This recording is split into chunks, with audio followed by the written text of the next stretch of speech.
Hi, I'm Haley with the Post Newborn, and in the next 7 days, we are going to discuss 7 ways to grow your business in 2020. Now, this is the Post Newborn, so we will be talking about newborn photography, but this will work with any kind of photography. So, the number one way to grow your business in 2020, or the first way we're going to talk about, is to know your ideal client. So, if you're a newborn photographer, your ideal client is most likely a pregnant mama or a mama that is expecting children in the future, maybe both of those together. But you want to take it a little bit farther. You want to figure out where your ideal client shops, what your ideal client's job is, what your ideal client does in their free time. All of these things will help you to define who your ideal client is so that you can market to them and advertise to them to help grow your business. This might sound a lot like specializing. I'm talking about finding one type of client. And for that is a pregnant mama, because I am specializing in newborn photography. So yes, knowing your ideal client is a lot like specializing and is pretty much the same thing. This is what I suggest this day and age in order to grow your photography business. It is a good idea to specialize in one area. Now, I'm going to talk about this later. I don't mean that you can only shoot newborns ever. No, I don't think that. But when people look at me, when people come to me, when people see Haley Willidan Photography, I want them to think newborn photographer. So, the reason that I think that specializing and choosing one type of clients that you are going to focus all your attention on is really important is because this day and age, 2020, we're going into 2020, digital cameras are widely available. There are a lot of photographers, a lot of people that want to get into this industry, and a lot of moms and dads and aunts and uncles who have DSLR cameras and can take decent pictures of their kids. You can even take really good pictures of your kids on your cell phone. The Google Pixel, man, that is a really good camera. I think that might be my next phone. But yes, you don't need to be a photographer to take a really good picture. But this is where specializing comes in. People will pay for a professional photographer, and they will pay more for a professional photographer if they know this photographer is going to give them what they want. So if they are looking for a newborn photographer, they want to find a newborn photographer who specializes in newborn photography, who knows baby safety, who has a lot of props, who can give them the poses and the pictures that they want, and then they are going to choose them and they're going to invest in them.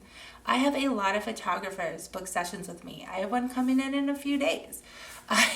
Seriously, a professional wedding photographer.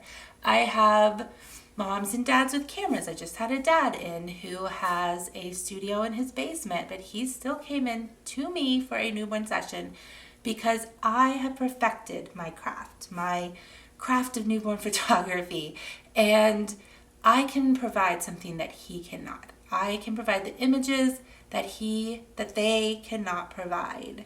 So they are going to choose me because I specialize in this one market. There was a time, I feel like I just messed up my makeup. There was a time when I did not specialize, when I just did everything and I thought that was okay and that was better. And yeah, I would think that because I would get newborn photography clients who would refer me to wedding clients, and wedding clients would refer me to senior clients, because I did it all: newborns, weddings, boudoir, everything.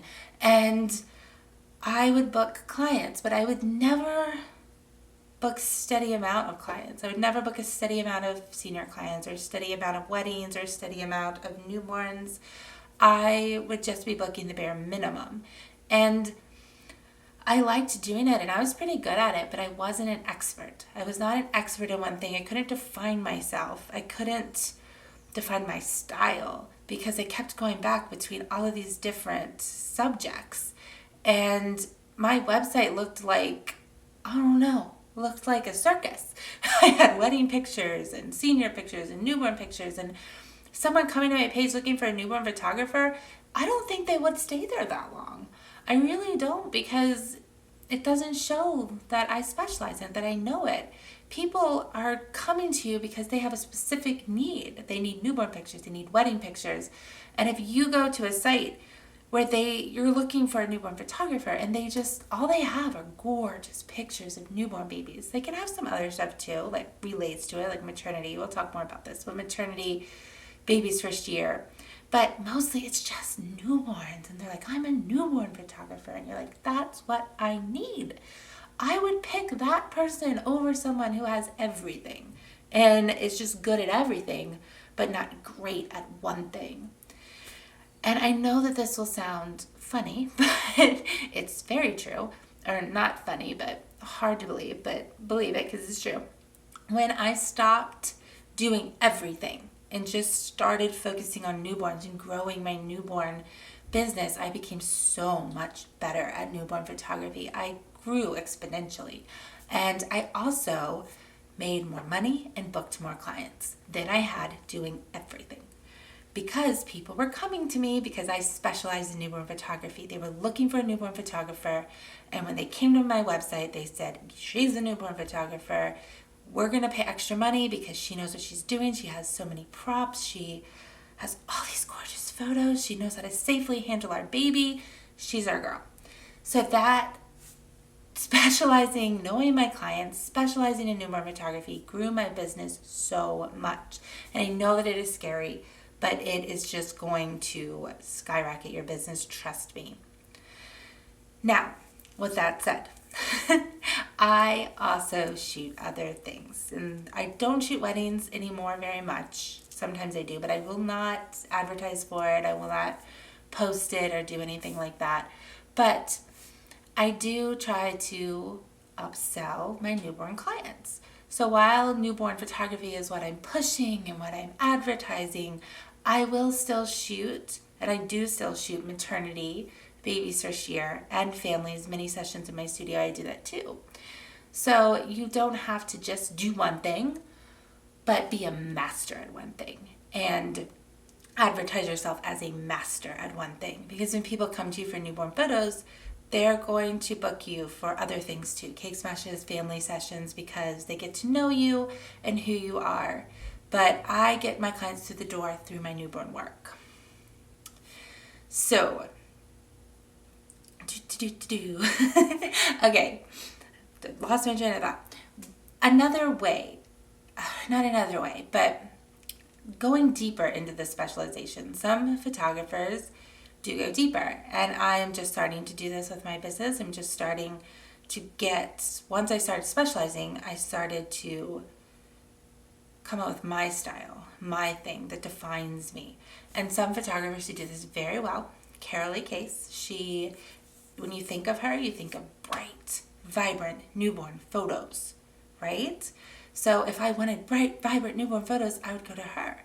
On the other spectrum is Robin Long, who does great natural tones, whites, tans, more neutral. So if they don't, I don't think, but if they did live in the same place, then you're going to have two totally different client bases. Carolee would have a client base that wanted really bright photos, and Robin would have a client base that wanted really neutral photos, and they wouldn't really be competing against each other, right? Because someone who had in mind a beautiful neutral session isn't going to have in mind a beautiful bright session. They're just not. So that is how to define it. Somebody wanted bright photos, they're going to go to Carolee. Another photographer who comes to mind who has a very great specialty is Heidi Hope. I have loved Heidi Hope forever, and she has gorgeous sets. She has this amazing artistic ability. She paints and designs these gorgeous sets instead of they're just stunning. And if you wanted just a stunning, gorgeous, hand-painted sets, you would go to her. She charges upwards of $2,000 for her sessions, but man, it's worth it, right? Because she's the only one that I know of who does that, who provides you with that extravagant sets and design and just that uniqueness to your session, and you know you're going to get that when you choose her. So defining your specialty, and especially in this day and age, is so important because, like I said, everyone has a camera, but no one can be Heidi Hope or Carol A. Case or Robin Long. You just can't.